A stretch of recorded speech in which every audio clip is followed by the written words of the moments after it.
பார்த்தோம். அதுக்கு பிறகு கொஞ்சம் காலம் போக போக வந்து கலர் சினிமா வந்துச்சு. அதுக்கு பிறகு அனிமேஷன் வந்துச்சு. அதுக்கு பிறகு 3D, 4D, 5D அப்படின்னு சொல்லி ஒவ்வொரு மாற்றங்களா வந்துச்சு.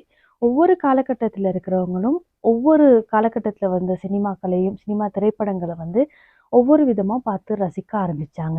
இது குறித்து வந்து அண்மையில வந்து கே.எஸ். ரவிக்குமார், இயக்குனர் கே.எஸ். ரவிக்குமார் வந்து ஒரு கருத்த முன் வச்சிருந்தாரு. இன்றைய காலகட்டத்துல எடுக்கப்படுற ஒவ்வொரு திரைப்படங்களையும் பார்க்கும் பொழுது, அந்த திரைப்படத்த வந்து தியேட்டர்ல நம்ம ஒரு முறை பார்த்தா, திரும்ப ஒரு முறை டிவில பார்க்கணும் அப்படின்ற ஒரு எண்ணம் கூட வராது.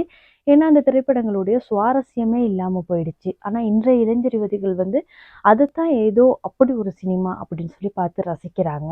ஆனா, எங்களுடைய காலத்துல எடுக்கப்பட்ட சினிமா, என்னால இயக்கப்பட்ட ஒரு சினிமா திரைப்படத்த பார்க்கும் பொழுது வந்து, ஒரு படத்த நம்ம தியேட்டர்ல பார்த்ததுக்கு பிறகு, டிவில 50 முறை போனா கூட பார்க்கக்கூடியதா இருக்குது. ஏன்னு சொன்னா, அதோட கதைக்களம் அப்படி இருக்கு. அதுல இருக்கிற நடிப்பு அப்படி இருக்கு.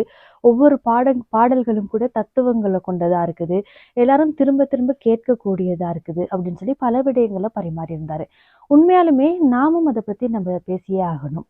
ஆரம்ப காலகட்டத்தில வந்த திரைப்படங்கள நம்ம எடுக்கும்போது, அந்த திரைப்படங்கள்ல வந்து நிறைய விடயங்கள நம்ம அறிந்து கொள்ளக்கூடியதா இருந்துச்சு. அந்த ஒரு திரைப்படம் வருதுன்னு சொன்னா, குடும்பம் சார்ந்த திரைப்படமா இருக்கும், காதல் சார்ந்த திரைப்படங்களா இருக்கும், ஆக்ஷன் மூவியா இருந்தா கூட, அத பார்க்கறதுக்கு ஆசையா இருக்கும். தியேட்டர்ல போயிட்டு ஒரு வாட்டி பார்த்துட்டு, வீட்ல வந்து டிவில வந்து எத்தன வாட்டி பார்த்தாலும் அந்த திரைப்படத்த பார்க்கலாம். அந்த திரைப்படத்தோட கதை அப்படி இருக்கு, எத்தன முறை வேணாலும் பார்க்கலாம்னு சொல்லி நம்மளுடைய பெற்றோர்கள் கூட பல வாட்டி சொல்லி நம்ம கேட்டுருப்போம்.